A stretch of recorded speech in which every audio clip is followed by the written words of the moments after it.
अध्याय दूसरे अध्याय का नाम सांख्य योग है। सांख्य योग ये ज्ञान योग का ही नाम है। जो कुछ भी दूसरे अध्याय में समझाया गया है उसकी ही पुनरावृत्ति भगवद गीता के 18 अध्याय तक अनेक विलक्षण युक्तियों और प्रमाणों से बार बार की गई है, क्योंकि एक बार के समझने समझाने से ठीक में नहीं आता है तो फिर से समझाया जाता है। यहाँ संजय धृतराष्ट्र से कहता है, संजय बोला, इस रीति दया युक्त नेत्रों में जल है भरा, डूबा चिंता में लग के बोले यूं मधुसूदन। अर्जुन के नेत्रों में आंसू आ गए थे।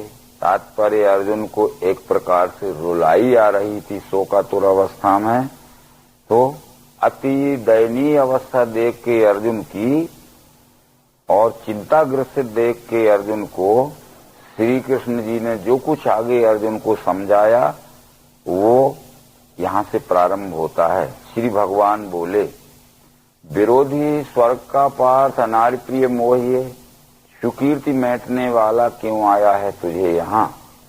नामर्दी छोड़ दे पार्थ, शोभा देती नहीं तुझे, त्याग के क्षुद्र वृत्ति ये खड़ा हो जा स्वकर्म में।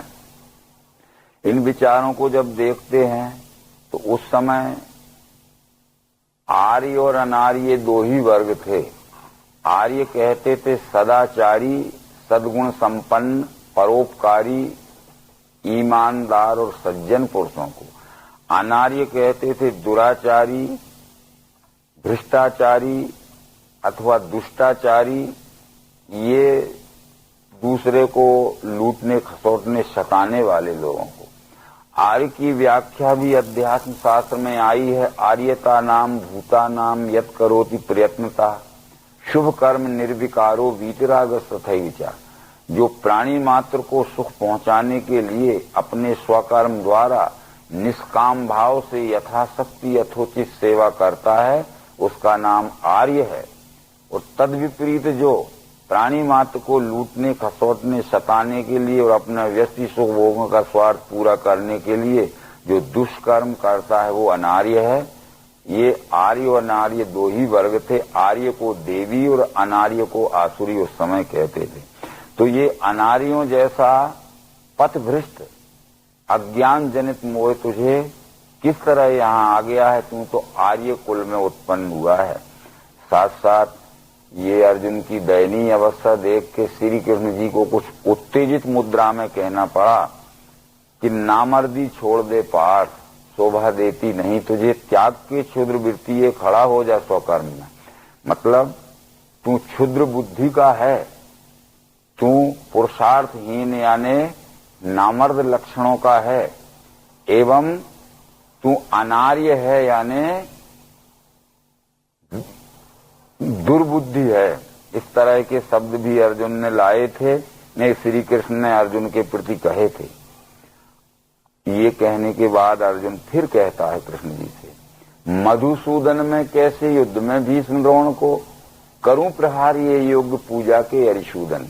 बात तो वही आई थी कि मैं भीष्म द्रोण के ऊपर हथियार नहीं चलाऊंगा, बाकी सब बातें आपकी मान सकता हूं क्योंकि ये मेरे पूजनीय पुरुष हैं। न मारते श्रेष्ठ गुरुजनों को भिक्षावृत्ति है यहाँ दावलाई, मारूं गुरु तो रस्सी लपेटे बेकाम भोगार्थ यहीं मिलेंगे। यानी पितामह भीष्म और गुरु द्रोणाचार्य को मैं नहीं मारूंगा, इससे अच्छा तो है कि मैं भिक्षाटन करके अपनी जीवन का गुजारा कर लेऊंगा। यदि गुरु द्रोणाचार्य को पितामह भीष्म को मारा तो जो इससे अपार खून खच्चर होगा, रक्त संपात होगा, वो यदि विजय भी मुझे मिल गई तो इस तरह के नरसंहार से मिलने वाले राज्य सुख का सुख भोग मैं सुखमय जीवन से नहीं भोग सकूंगा। गुरु वध का पाप लगेगा, पूज्यपाद भीष्म पितामह के वध का पाप लगेगा। इस तरह से साथ साथ ये भी स्वीकार करता है अर्जुन, अज्ञान के दोष ये समाये भूला हूं धर्म सो पूछता हूं, होवेगा श्रेय स्थायी कहोशो, मैं सेवक हूं आपका बोध देवें। मेरे अंतःकरण में अज्ञान का अंधेरा लग गया है, अज्ञान जनित भ्रम हो गया है। और धर्म क्या है, अधर्म क्या है, ये ठीक मेरी समझ में नहीं आ रहा है। इसलिए मैं समर्पित और शिष्य बुद्धि से आपसे सनिवेदन पूछता हूं कि मेरे इस भ्रम जनित अज्ञान भ्रम को दूर कर दीजिए।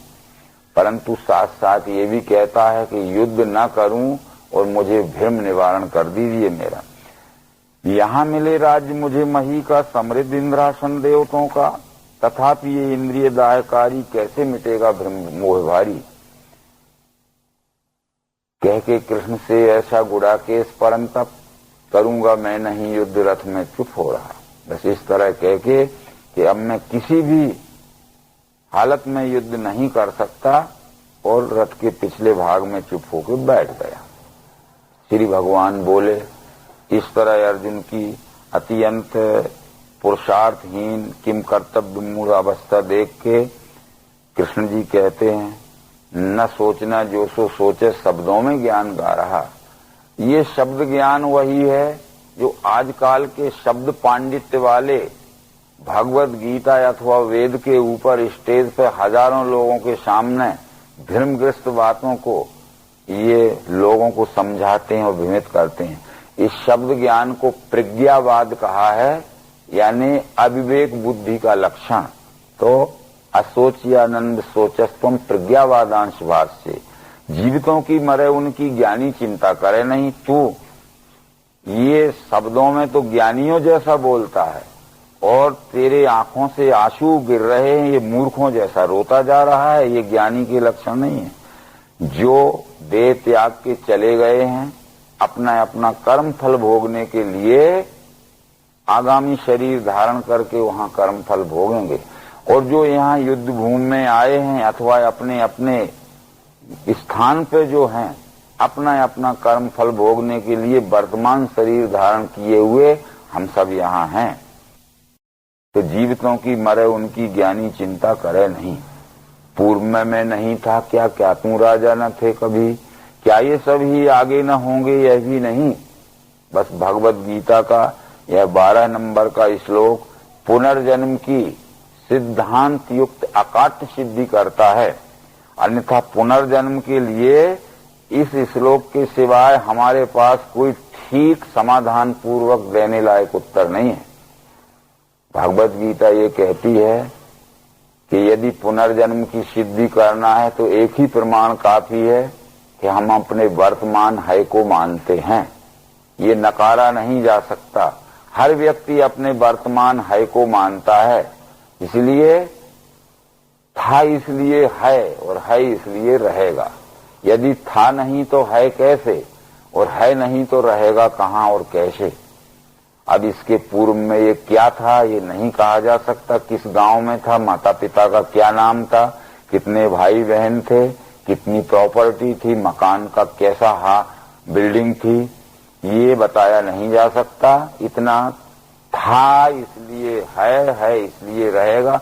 कहाँ रहेंगे, कैसे रहेंगे, ये सब हमारे कर्म के ऊपर आधारित है। यदि हम सदाचार ईमानदारी के साथ जनसेवा करेंगे तो हमारी उत्क्रांति होगी, और हम दुराचार, भ्रष्टाचार, बेईमानी का कर्म करेंगे तो हमारा अधपतन होगा, यानी ऊर्ध्व गच्छन्ति सत्वस्था परंतु अधो गच्छन्ति तामसा। तमोगुण के अविवेक के कर्म करने से अधपतन होता है, और सत्वगुण के उत्तम सेवामय कर्म करने से अवश्य हमारी उत्क्रांति होती है।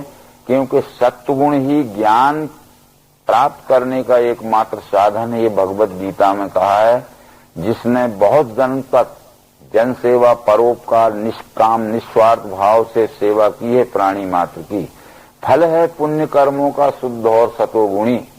पुण्य कर्म करने से मनुष्य का सत्वगुणी जन्म होता है, और सत्व से ज्ञान होता है, और जिसको सत्वगुणी जन्म होता है उसको परमात्म दर्शन ज्ञान जल्दी हो सकता है। इसलिए सत्वात् संजायते ज्ञानम। बस ये निश्चय इतना बताया जा सकता है कोई आदमी विश्वास के साथ कि मेरा भविष्य का जन्म अधपतन में नहीं जाएगा, क्योंकि उसको अपनी ईमानदारी, परोपकार और सदाचार में पूर्ण विश्वास रहता है। और जो बेईमान रहता है, दुराचारी, भ्रष्टाचारी रहता है, वो अवश्य ये जानता है कि मुझे अवश्य ही भावी जन्म में दुख भोगना पड़ेगा। ये ज्ञान से सब दिखता है।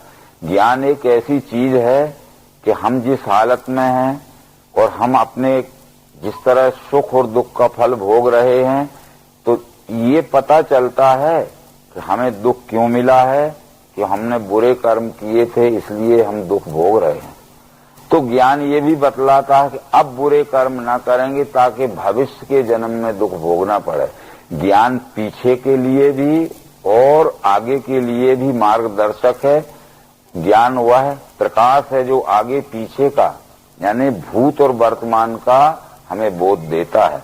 परंतु ये ज्ञान अध्यात्म ज्ञान ही है। अध्यात्म ज्ञान नित्यत्वम तत्व ज्ञानार्थ दर्शनम। तो देही को देह में जैसे बाल्योवन है जरा, वैसे देहांतर प्राप्ति ज्ञानी जाने फंसे नहीं। वो ज्ञानी भगवत गीता का जो है वो दिव्य चक्षुवान को ज्ञानी कहा है, क्योंकि भगवत गीता में जहाँ ज्ञान शब्द आया है वो विज्ञान बोध के लिए ही आया है। तुझे वो ज्ञान देवेंगे ज्ञानी तत्वज्ञ जो लख हैं, दंडोत प्रश्न सेवा से ध्यान में रखना उसे, जिसके जानने से मिटेगा मोह पांडव, फिर तू मेरे देह में देखेगा द्वैत है नहीं। इसलिए ज्ञानी जाने फंसे नहीं। परंतु यहाँ एक प्रश्न आती है कि देही को देह में जैसे बाल्योवन है जरा, वैसे देहांतर प्राप्ति ज्ञानी जाने फंसे। मात्रा स्पर्श है दाता शीतोष्ण सुख दुख के, अनित्य आते जाते हैं सहते जाओ बार। मात्रा स्पर्श कहते हैं, मात्रा नाम से शब्द स्पर्श रूप रस गंध, ये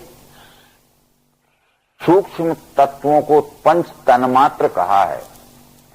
ये जब हम इंद्रियों से इनका संग होता है तब इसमें अच्छे बुरे का अनुभव हमें आता है। अभी आप कोई शब्द नहीं बोल रहे हैं, मुझे अच्छे बुरे का भान नहीं होगा। जब आप संभाषण में कोई शब्द बोलोगे, या तो मुझे अच्छे लगेंगे तो मुझे हर्ष या सुख होगा, हैं? और या मुझे बुरे लगेंगे तो मुझे शोक या दुख होगा। इसलिए जब शब्द स्पर्श रूप रस गंध ये पंच तन्मात्र रूपी तत्व जो हैं, जब ये संग करते ही इंद्रियों से इनका संग होते गोचर होते हैं तो इनसे सुख दुख का भान होने लगता है। ये अनित्य आते जाते हैं, ये तो हर समय आएंगे जाएंगे इंद्रियों के विषय। परंतु जो ज्ञानी है वो इनमें फंसता नहीं है। सुख दुख एक सा ही माने जो धीरे अर्जुन, उसे व्यथा न दे दें, ये मोक्ष के योग्य है नहीं। सुख दुख एक सा ही क्यों मानेगा? धीर शब्द यहाँ धीर सत्र नमुव्युमहति, धीर कहते हैं आत्मज्ञानी को या विवेक बुद्धि वाले को धीरा, ये अध्यात्म में आया है। तो सुख को इसलिए दुख को इसलिए समान मानना है कि दुख भी हमारे ही कर्म का फल है, तो बिना रोए चिल्लाए वो समय क्यों ना निकाल देवे हम। और सुख भी हमारे कर्म का फल है, तो अनेक प्रकार का आनंद का अतिरेक करके क्यों हम सुख को मनाएं। ये सुख में आनंद अतिरेक नहीं होना चाहिए और दुख में शोकातिरेक नहीं होना चाहिए, संतुलित बुद्धि रहना चाहिए। ये जिसकी बुद्धि स्थिर हो गई है, जो धीरा पुरुष है, वो सुख दुख अपने ही कर्म का फल मान के संतुलित रहता है, विचलित नहीं होता है। इसलिए उसे व्यथा न देवें, ये मोक्ष के योग्य है नहीं। कभी दिखे नहीं मिथ्या या भाव नहीं सत्य का, आत्मवेत्ता जनों ने ये दोनों का भेद है लिखा। ये 16वां मंत्र ये कहता है कि सत्य उसे कहते हैं जो सदैव दिखता है, झूठ उसे कहते हैं जो कभी नहीं दिखता है। ये बात परमात्मा विश्वरूप को लक्षित करते कृष्ण जी कहते हैं कि ये यदि परमात्मा को हम सत्य मानते हैं तो सत्य उसे कहते हैं जो सदैव दिखता है। परंतु यदि हम कहें कि परमात्मा है तो पर हमें नहीं दिखता है, तो जो नहीं दिखता है वह बिल्कुल झूठी है। जो वस्तु रहती है वो सदैव दिखती है, परमात्मा है इसलिए हमें सदैव दिख रहा है।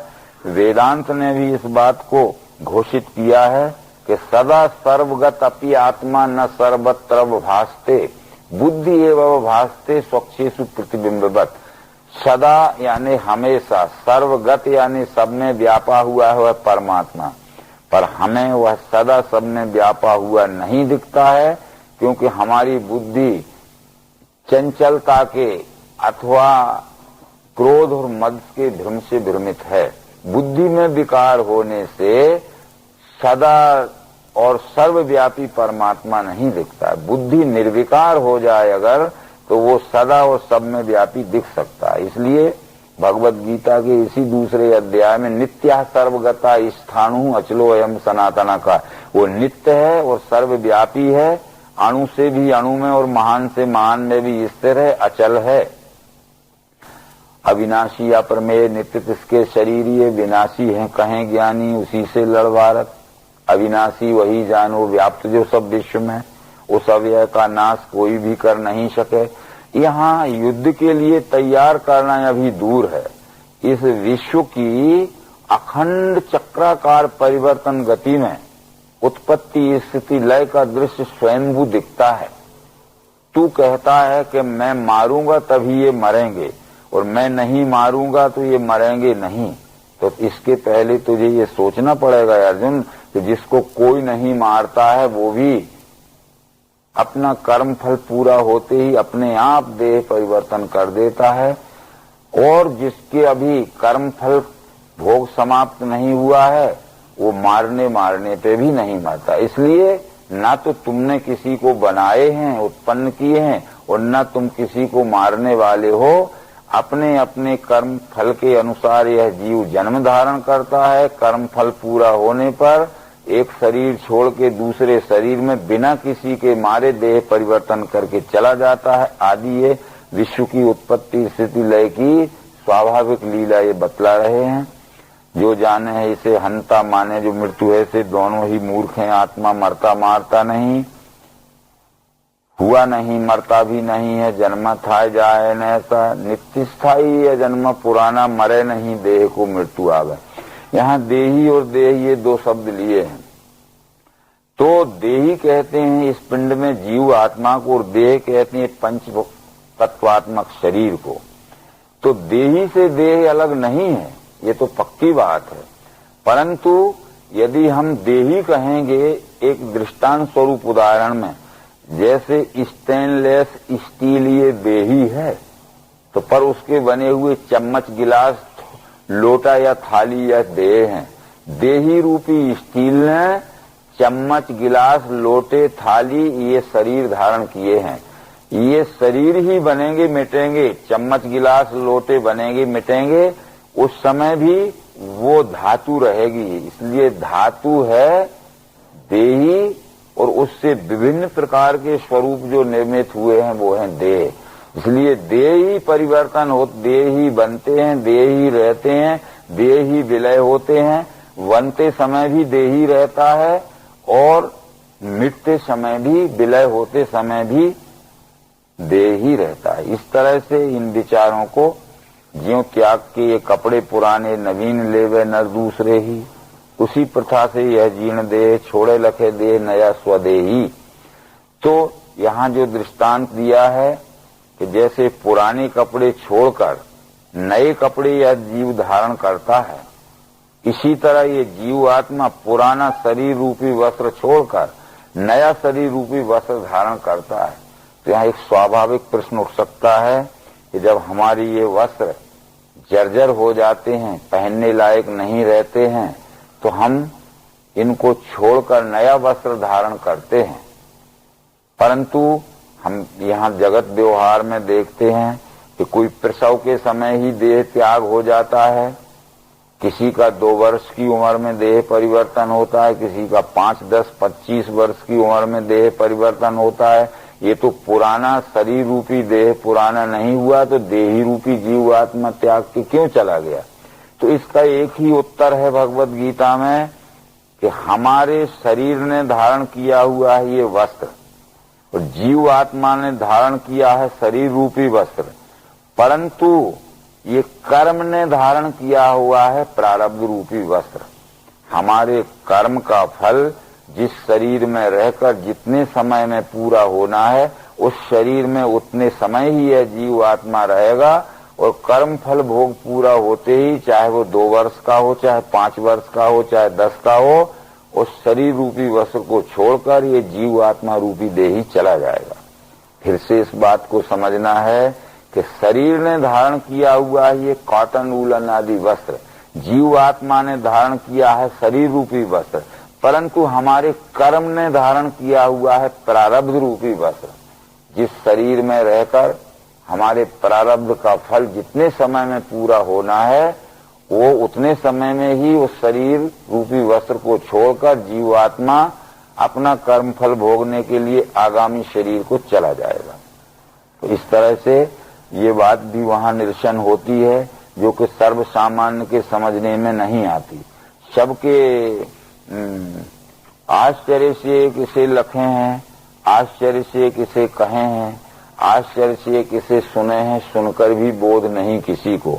इसमें 4 प्रकार के विचारवादी लोगों को बताया गया है। सत्वगुणी जो रहते हैं, जो विवेक बुद्धि वाले रहते हैं, आश्चर्यवत पश्यति कश्चिदेन, वो जिस परमात्मा को खोज रहे थे तत्वदर्शी सदगुरु द्वारा जब ये बतला दिया गया कि विश्व ही परमात्मा, यह निश्चय जब अंतःकरण में धारण हो गया तो उन्हें आश्चर्य होता है।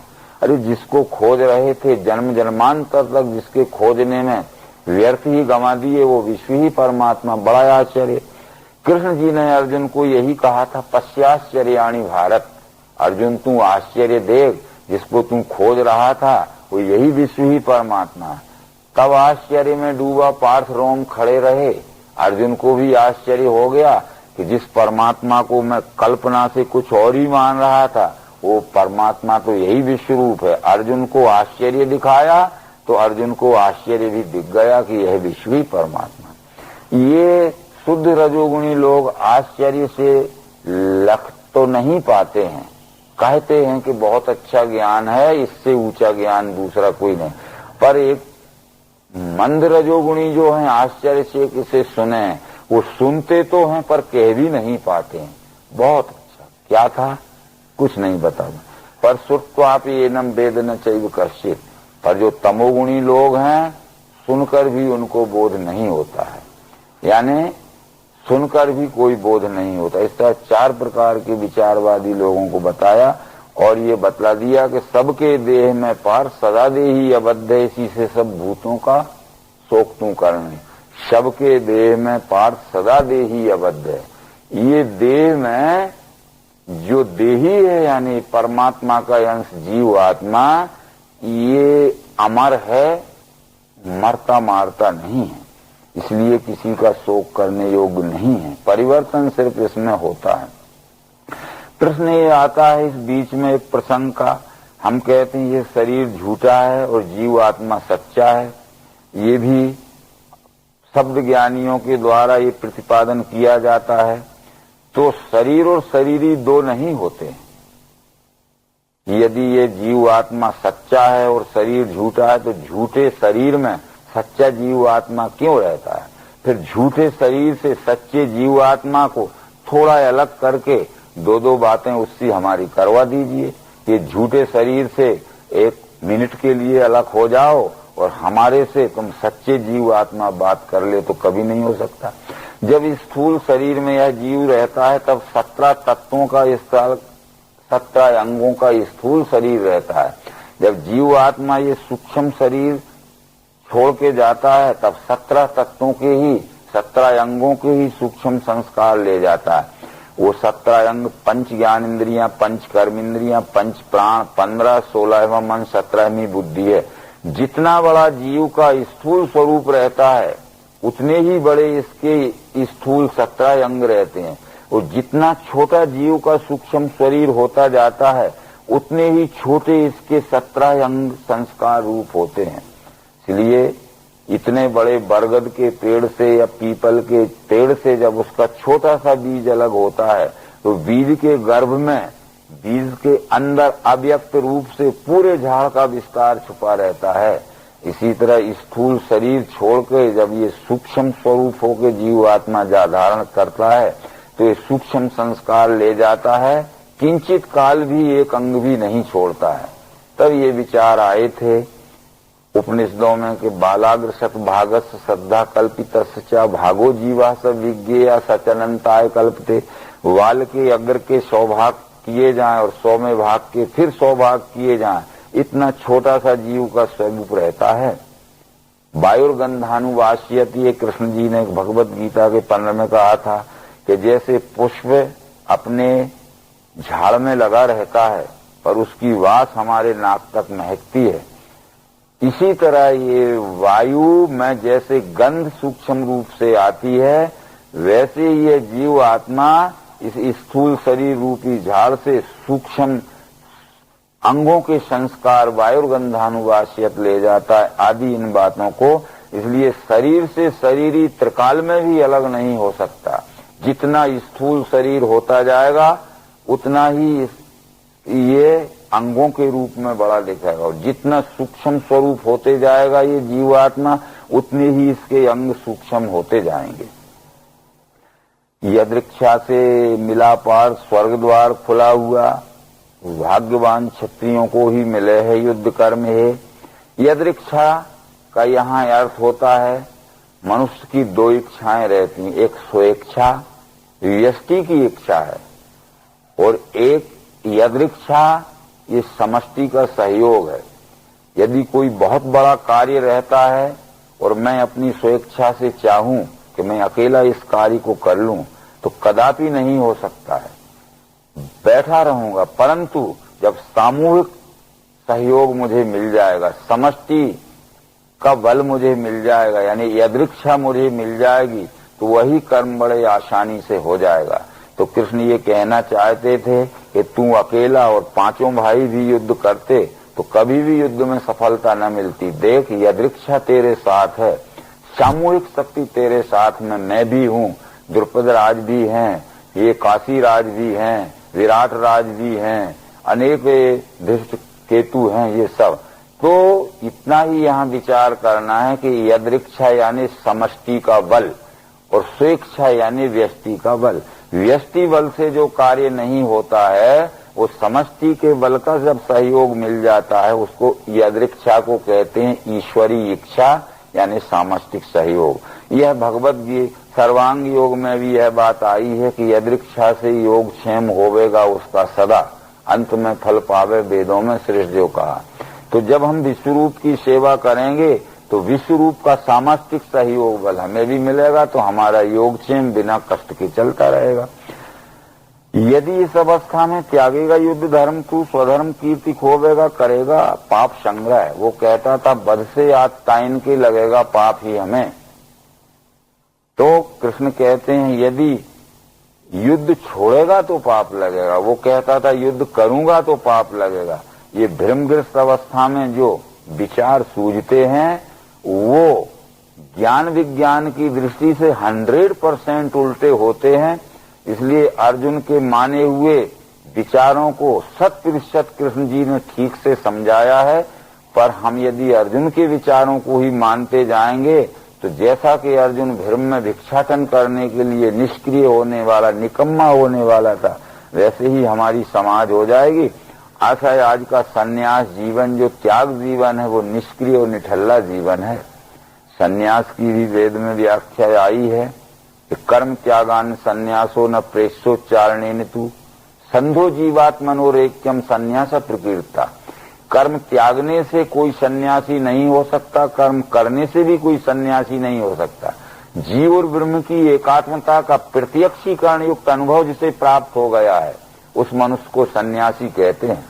तय विद्याम परे नास्ति सन्यास परमम तपा। ऋग साम अजुर अथर्व आदि वेदों में ये कहा गया है कि सन्यास से श्रेष्ठ कोई दूसरा तप नहीं है। तप सा प्राप्ते शक्यम देवत्वम अपि निश्चयात्। इसलिए सन्यास रूपी तप ही हमें परम मुक्ति का कारण होता है। परंतु सन्यास का अर्थ जीव ब्रह्म की अखंड एकात्मता का अनुभव जिसे प्राप्त हो गया है वो सन्यासी है। तो यदि तू युद्ध छोड़ के भाग रहा है तो भागते समय तेरे शत्रु वर्ग तुझे अपशब्दों में जो बोलेंगे, तेरे सामर्थ्य की निंदा करेंगे, तो सर्वत्र मान्यता तेरी आवेगी फिर हीनता। ये कहेंगे कि ये कायर है, डरपोक है, बड़ा बुजदिल है, आदि आदि शब्द कहेंगे, तो फिर तुझे भागते समय भी सहन नहीं होगा और उत्तेजित होकर लौटना ही पड़ेगा आखिर में। इसलिए भागता ही क्यों, परंतु यदि तेरी दृष्टि से भी मान लिया जाए कि आत्मा होता है और मरता है, ये सिद्धांत नहीं है। कहेगा यदि तू आत्मा होता है नित्य ही मरे, थोड़ी देर के लिए तेरे विचारों को भी मैं मान लेता हूं। यदि आत्मा होता है और मरता भी है तो भी इसके लिए पार्थ शोक तेरा योग्य, क्योंकि पैदा होवे तिसे मृत्यु जन्म है, जो मरे उसे यह सिद्धांत है स्थायी, इससे शोक व्यर्थ है। जो वस्तु बनती है वो अवश्य मिटती है और जो मिट गई है वो फिर से अवश्य बनती है। इसलिए दोनों दृष्टि से भी, एक तो मैं कहता हूं कि हुआ नहीं, मरता भी नहीं है, जन्मा था जाएगा है नहीं ऐसा, नित्य स्थायी है, जन्मा पुराना। परंतु तेरे विचारों से भी मान लिया जाए तो जो हुआ है वो अवश्य जाएगा और जो गया है वो अवश्य आएगा। इसलिए भी शोक करना दोनों दृष्टि से उचित नहीं है। बस सुख दुख लाभ हानि जय जय समान ही करके युद्ध में जूझो, तुम्हें पाप लगे नहीं। तुम अपने लिए युद्ध मत करो, लोक कल्याण के लिए तुम्हें क्षत्रिय वर्ण उचित कर्म का निष्काम भाव से व्यवहार में पालन करना है, तो लोक कल्याण दृष्टि से तुझे भी योग्य होगी। ज्ञान बुद्धि कही मैंने मानतू पार्थ कर्म में, इतना भी ज्ञान मैंने तुझे अभी तक दिया है, ये कर्म व्यवहार के लिए ही दिया है। और ज्ञान का सदैव हमें कर्म व्यवहार के लिए ही ज्ञान की जरूरत है, क्योंकि ज्ञान कहते हैं जानने को और कर्म कहते हैं व्यवहार करने को या चलने को। यदि हमने जाना नहीं है तो हम कर्म नहीं कर पाएंगे। तात्पर्य ज्ञान कहते हैं प्रकाश को और कर्म कहते हैं चलने को। यदि हमारे चलने के साथ में प्रकाश होगा तो हम निर्विघ्नता पूर्वक हमारे गंतव्य स्थान में पहुंच जाएंगे। यदि हम चलने के साथ में प्रकाश नहीं लेते हैं तो आगे का रास्ता गड्ढे से, कीचड़ से, कांटे से, अनेक प्रकार की कठिनाइयों से भरा रहता है। एक कदम भी हमारी मंजिल सुख में नहीं चल सकती है। इसलिए ये ज्ञान बुद्धि कही मैंने मानतू पार्थ कर्म में। बराबर हम भी जब रात्रि में चलते हैं तो ये हम प्रकाश लेके चलते हैं और प्रकाश आगे आगे चलता है, हमारे कदम पीछे पीछे चलते हैं। इसलिए ज्ञान नाम प्रकाश का है, यानी ज्ञान के प्रकाश को आगे रखो और कर्म की यात्रा को पीछे रखो। यदि हम ज्ञान भी ले लें, प्रकाश भी ले लें, टॉर्च लालटेन आदि का पीछे कर लें तो भी फायदा नहीं होगा। इसलिए ये ज्ञान नाम है जान लेने का, कर्म नाम है व्यवहार करने का। जानकर कर्म करो, ज्ञात्वा कृतम कर्म। अपने कर्म की बुद्धि एक है कुरुनंदन, अनंत शाखा होती हैं स्वकर्म त्याग बुद्धि में। व्यवसायत्मिका बुद्धि रेके कुरुनंदन। ये व्यवसायत्मिका बुद्धि निश्चयी बुद्धि एक का ही निश्चय करती है, परंतु जो अनिश्चयी बुद्धि रहती है वो अनेक प्रकार के भ्रमग्रस्त मार्गों में भटकती है, जो कि आगे बुद्धि के विषय में भी ये सब बातें कही जाएंगी। क्या कहा था कि कामई से हृत ज्ञान प्रपदंते अन्य देवता, यानी वो कहते हैं अनेक कामना वाले मूर्ख अपने स्वभाव से पूजें अनेक देवों को, उनके नियम आचरें आदि। तो निश्चयी बुद्धि केवल एक का ही अवलंबन करती है, एक निष्ठा पे रहती है। जो अनिश्चयी भ्रमग्रसित बुद्धि रहती है वो अनेक शाखाओं में जाती है और सुख शांति उसे कहीं नहीं मिलती है।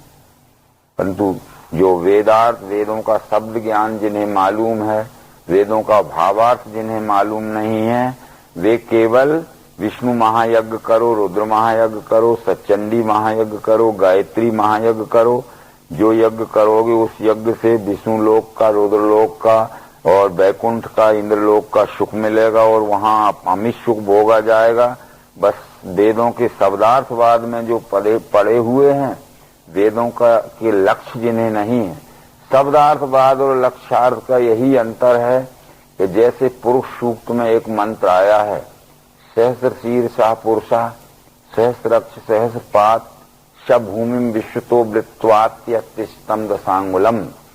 तो इसका जो वेद का शब्दार्थ किया लोगों ने कि शभूमिम विश्वतो वृत्वात्यतिष्ठम दशांगुलम, तो वो कहते नाभि से 10 अंगुल ऊंचे जो हृदय में बैठा है वही परमात्मा है। ये है वेदों का शब्द ज्ञानात्मक बोध। परंतु वेदों का भावार्थ यह है कि स भूमि विश्व वृत्वात यत्तिष्ठितम दासांगुलम, पृथ्वी से लेकर विश्व तक जो सब में व्यापा हुआ है और विश्व से लेकर पृथ्वी तक जो सब में व्यापा हुआ है वो अति अतिष्ठित 10 अंगुलम, वो 10 अंगों से व्यापा हुआ है। इसलिए पृथ्वी से लेकर विश्व तक जब हम अंगुलियों से गिन के देखेंगे, पृथ्वी जल अग्नि वायु आकाश ये 5 महाभूत, सतरह स्तंभ ये 3 गुण, 5 तत्व और 3 गुण की अखंड एकात्मता 9वां सगुण और उसमें व्यापा हुआ है 10वां निर्गुण। ये परमात्मा कण कण में, जड़ में और चेतन में चराचर व्यापूर्ण 10 अंगुले, ये 10 अंगों से अखिल विश्व की चराचर सृष्टि में बैठा है।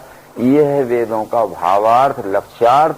परंतु जो वेदों का लक्ष्यार्थ जिन्हें मालूम नहीं है, वे वेदार्थवादी, वे मूर्ख मीठे रोचक वाक्य से स्वर्ग सत ज्ञान है झूठा यह फैलाए के कहें। भोग ऐश्वर्य में बीधे फंसे जो शब्द जाल में, हिये में तिनके स्थायी शांति आती नहीं कभी। गुणों को गा रहे वेद पार्थू गुणातीत हो, निर्द्वंद नित्य सत्वस्थ निर्योग क्षेम आत्मवान। जिस प्रकार से तीनों गुणों के विषय में वेदों में समझाया गया है, उसी प्रकार से 17 स्तंभ 3 गुणों के विषय में मैं भी तुझे समझा रहा हूँ, ताकि तू गुणों के बंधन में न रहकर गुणों का साक्षी हो और गुणों से अपना सेवा में कार्य करने के लिए तुझे गुणों का सहारा लेना पड़े। तो इस तरह से ये गुणों का साक्षी होकर ही तू सेवा में कर्म कर सकता है। अनेक तीर्थों का स्नान होवे सागर स्नान से, वैसे ही सब वेदों का सार ब्राह्मण हीलक है। जब परिपूर्ण जलाशय मिल जाता है तो छोटे छोटे गड्ढों में भरे हुए पानी से जिस तरह कोई प्रयोजन नहीं रहता है,